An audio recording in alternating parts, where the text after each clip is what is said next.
আজ রাত্রে আলুর পরোটা ভেতরে চিজ দিয়েছি।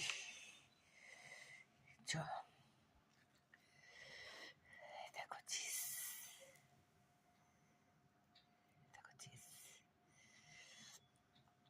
চিজ দিয়েছি, বেগুন পোড়া, টমেটো সস, আর আমার সেই শুকনো চাটনি, শুকনো আচার, আমলকির আচার। আর এটা হচ্ছে আলুর পরোটা চিজ দিয়ে রাত্রেবেলায় গরম গরম। ছিঁড়তে পারছি না, এত গরম, আর ছেঁড়া যাচ্ছে না, বুঝেছ?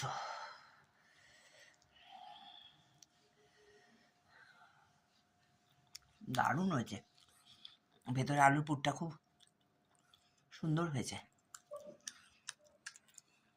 আলুর পরোটা, বেগুন পোড়া, সস, চাটনি।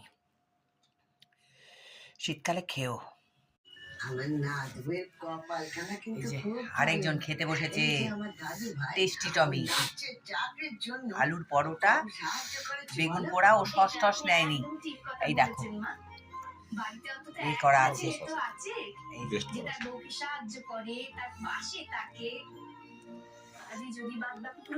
ঠিক আছে, তোলো বোতলটা।